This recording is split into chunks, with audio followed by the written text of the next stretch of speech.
Hello, I'm Kads, and welcome to today's video. So surprised, or at least color me surprised, there's another Sacred POGO event, pull one, get one, for those who don't know, going on right now during CVC. I guess as you can see here, it's barely going on, but nonetheless, we're out here getting it done. I was very tired yesterday, however you want to describe it.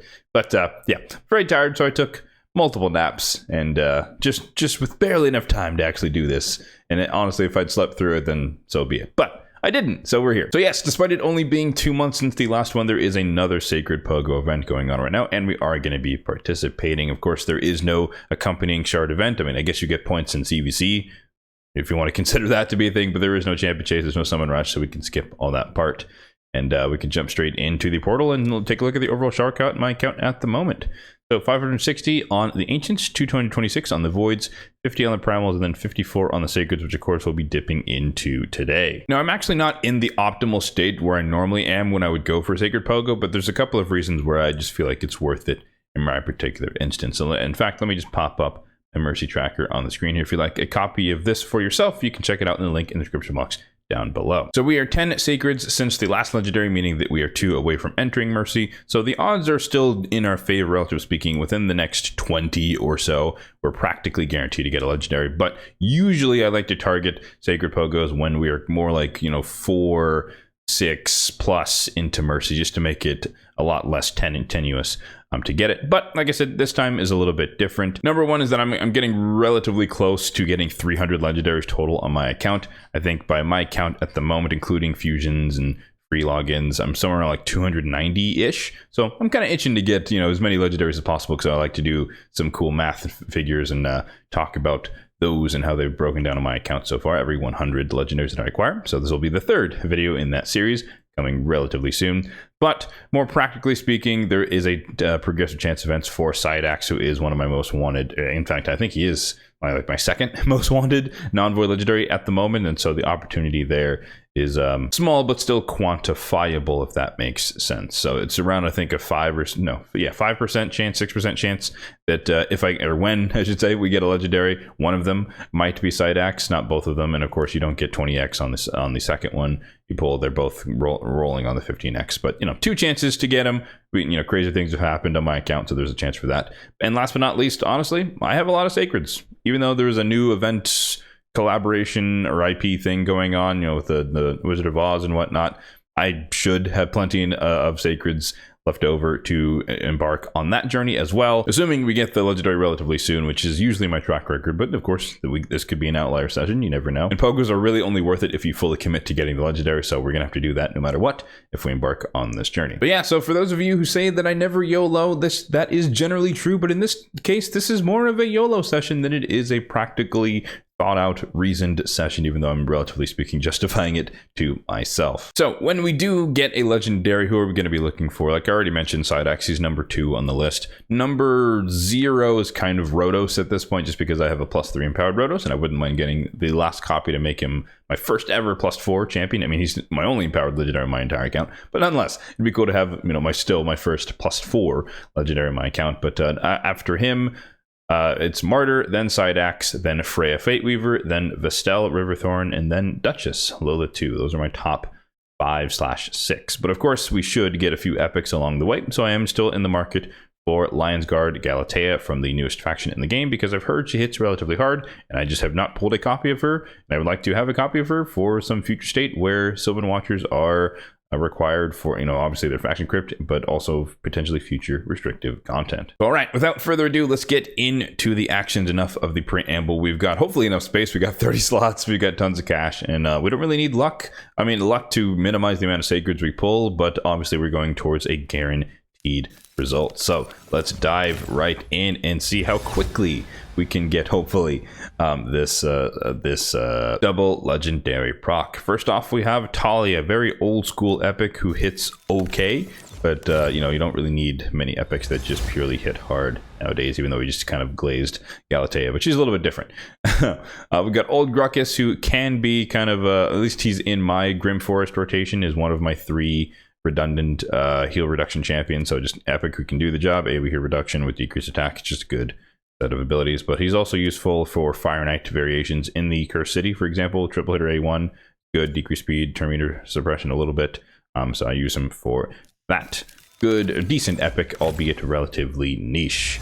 Keep it going. We are officially now in Mercy in terms of the Sacred, so we're going to continue to build up the odds now to get a legendary.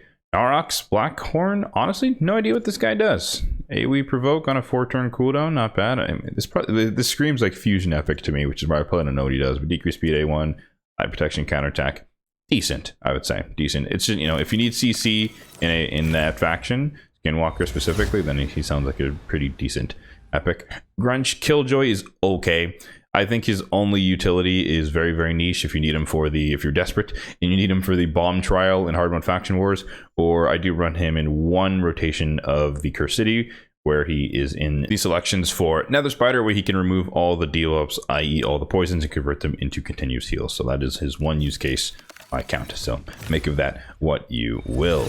Another epic here, and it is Shatterbones, who is meh. He's kind of middling. I mean, decent amount of turn meter suppression. You know, again, niche Cursed City, maybe Faction Wars Champion if you're really desperate. Decrease speed, but it's the small version. A little bit of turn meter fill for the allies, which is good, but it's on a 5-turn cooldown, so he's okay. Meh. Could be better. But they don't buff epics anymore, so probably not going to see anything on him in the future. Lockwayne, his only purpose is to help you fuse Lady Mikage, unfortunately. Not much use outside of that. Lots of epic. Speaking of good ones, or at least switching to a good one here, we got Mistrider Dahi, super fun. A great debuffer for the faction, although the buff to Sersha the Chard kind of changed the game, at least my perspective, on the debuffer for Force Affinity. Debuffer, I should say, for the Sylvan Watchers, so she is now prioritized in my teams versus him. But nonetheless, you know, epics only or some other restriction, he definitely works. But lots of extra turns, AoE decrease defense, just a really solid champion. And he can hit okay. I think, you know, a lot of people who say he hits hard are kind of biased a little bit by Crushing Rend and then, you know, 6-star Crushing Rend on the Nahi, just because it's a little bit easier to get that an epic champion. Next up, we have another epic, and that's Cornelia. I still use her on a regular basis as my contactless CC champion for Arena, but she's also decent in Sand Devil. And back in the day, she was powerful for soloing some content. But honestly, I think Cornelia is in the same category of Sand Devil as like Chronicler Aelin, which is why I never understood why Aelin had all the hype when there's literally an epic who can do the exact same thing, who's been in the game for years prior. But I digress. Cornelia, decent epic, and it can be a form of soft CC AoE sleep, that is, for like Dwarf Faction Wars if you're really desperate. And also they can turn into fears, which is decent. There we go. There's our legendary, and let's see what we got. Ooh, a new champion. Okay, wait, there are 2 new champions by the 60,000 points. So Sissy of Flame Tongue, we love to see that. And Knave of Hearts. Okay, not exactly who I was looking for, but I guess Knave of Hearts, we banked him for the future.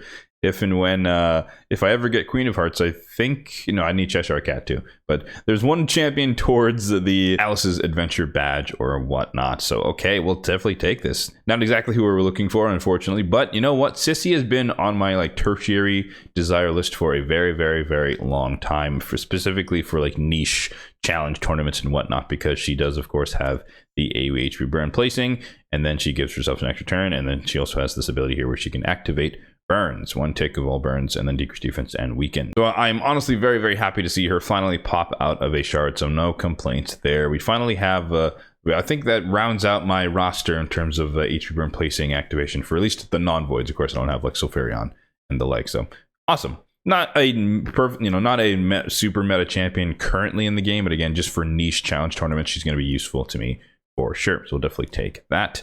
And then Knave of Hearts, I think his only claim to fame is that he has a, is it protected here reduction? So yeah, on the A3 here, this debuff cannot be removed, transferred yet. So it's protected here reduction, which is decent for bosses, good for Amius if that's what you need. I'm covered on all rotations for Amius in terms of here reduction, so I don't really need that. But nonetheless, again, protected here reduction is really reliable for the Amius fight, just because you don't have to worry about him doing the wrong thing, so to speak, when he changes back from form 2 into form 1. Granted, I didn't know, I realized it was on a 4-turn cooldown, but yeah, this guy's definitely going to sit in the vault for me. But nonetheless, new champion will take it, and you know, 60,000 points in the CVC. And what do we take? 8 sacred, somewhere around there.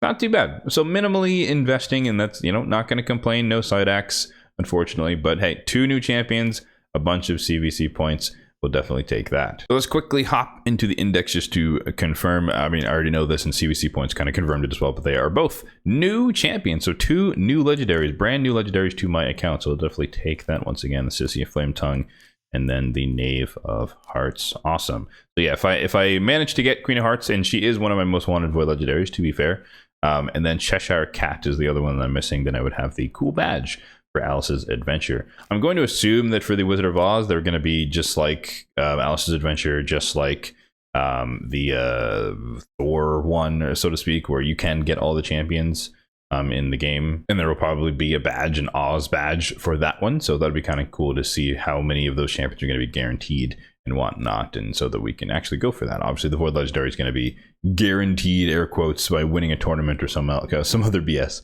But I digress. All right, so there you have it. I double checked, and it was 9 sacreds, if I'm not mistaken. So 9 sacreds to get the legendary proc, the guaranteed legendary proc. So only 7 shards into Mercy, which again, not too bad. And that's again usually where I target, the 4 to 6 into Mercy, so that we end up in situations like this where I would have to pull 1 to 3 sacreds to proc the Pogo. But we were close enough that it felt worth it, and for all the reasons I justified at the beginning. Once again, super excited to have finally Sissy Flame Tongue. I can take her off of my long-term tertiary wish list. So she's officially acquired, and I'm excited to try her out eventually, probably unbooked for a while, but just try her out. And the next time they ask us to do Demon Spawn Spider or Corrupted Spider or something like that, I can actually build a really cool, potentially HP burn activation style of team. Let me know in the comment section down below if you also participated in the Sacred Pogo, just because I know these are fairly popular events because people like to get legendaries, and getting 2 for the price of 1 is usually a good deal depending upon your proximity to Mercy. So yeah, let me know if you're participating, and of course let me know what you got, if you got anything on the same level as what I got, or even better, or potentially worse, and however you subjectively apply your grading of these 2 champions that I happen to pull. As always, if you did enjoy this video, then be sure to hit that like button down below, really just help out the channel, and feel free to hit the subscribe button down below as well, if and only if you're enjoying the content overall on the channel for more content just like this one in the future. Thanks for watching, and have a good one.